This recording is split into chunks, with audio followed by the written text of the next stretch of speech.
Hey, what's up everybody? Jason here. Thanks for checking out the channel. So Bubble recently did a boost day and released 30 tiny but really super useful updates to the platform. This is actually a really cool thing to do. Sometimes people call it a hackathon or something else, but there's always a list of cruft that gets built up in your apps over time, and I do this usually every other Friday.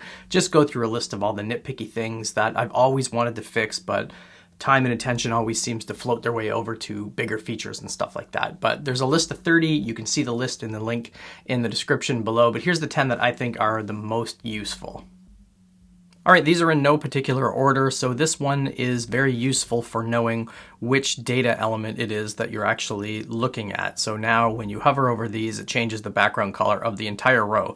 So I don't know about you, but I've had cases where I've got very big data things and I want to delete a column, and I end up trying to shrink the browser or trying to scroll to a place in the page where I can make sure I'm hitting the delete button that is associated to the particular field I want to get rid of or comment. So this is just a nice, very simple touch that will probably prevent you from deleting something that you don't want to.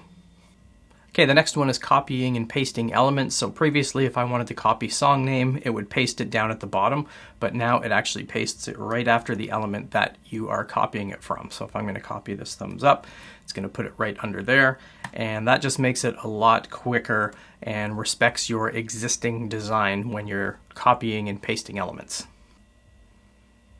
All right, the next one is in the debugger. So if you are on your test site and you've got debug mode equals true, when you click on inspect, it's going to show you the count of the things in that repeating group, which is very useful for quick troubleshooting if you're expecting to see a particular set of records in your repeating group. So previously you'd have to kind of go through these and count them and look at the index number, but now having that little count there is super useful.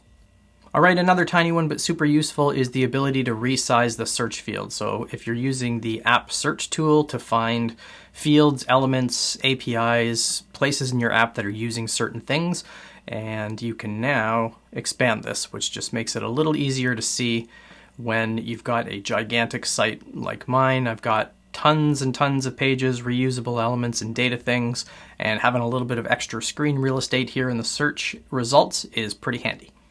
Next up, and I'm going to stick with my main production site, is the ability to move between things in the element tree with some new hotkeys. Now, this takes a little bit of getting used to because intuitively you would think, well, I would like to use my arrow keys up and down to navigate between these. But now, if you use arrow keys, you can see it's actually changing the order of the thing that you have highlighted. So it's actually moving it up and down, which is pretty handy on its own, and I guess a bonus tip for this one.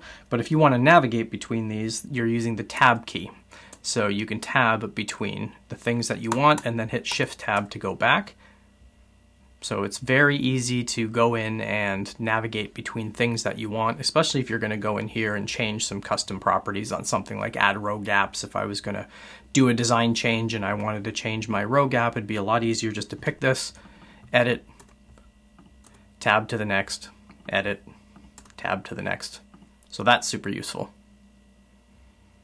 All right, piggybacking on that one is the ability to navigate between parent and child containers. So if I'm on tab attendees here, you can use the enter key and shift enter to navigate between parent and child. So if I hit shift enter, it's now going to select the parent container.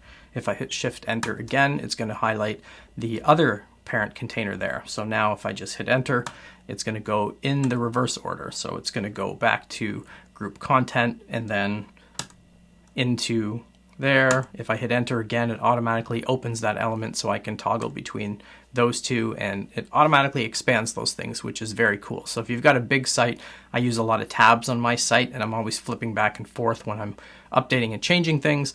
That is super useful as well.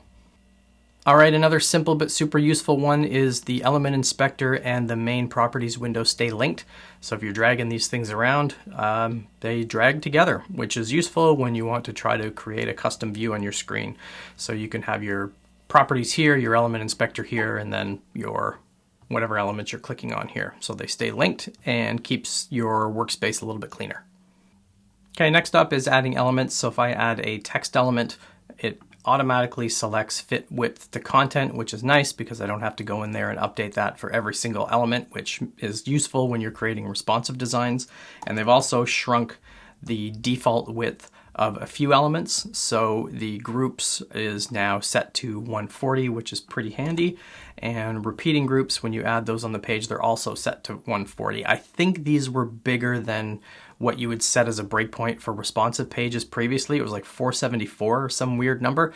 But anyway, that's useful because now you don't have to go in and change this just to be a smaller size, so it will scale down nicely when you're building something that's responsive. All right, and the next one is zooming in and out of elements on the page. So if you needed to zoom in to do some fine tuning, you could use the command plus and minus, but that zooms in and out your entire browser window. Now you can click on one of the elements, hold down Shift, Command, plus or minus, and it's just going to zoom the groups inside the viewport here, and it won't change any other elements on the page. All right, and the last one, a little time saver. If you wanted to create a reusable element, if you were creating that from an existing group on a page, convert to reusable element, it would always start with a white background. Now it doesn't create a background at all, so it's transparent, which is very handy because I'd always have to go in here, go to appearance, remove the background style, which again, a tiny little thing, but something that can be super useful to save you a bit of time. All right, so that's it for the Bubble Boost items that I think are the most valuable. If I had to pick a top 3, it would be the ones that allow you to navigate with hotkeys by either using Tab or Shift Enter or Enter to move between parent and child, move between elements that are on the same hierarchy level. Another one would be when you copy and paste an element, it goes right underneath the one that you had copied it from instead of at the bottom, which is super useful.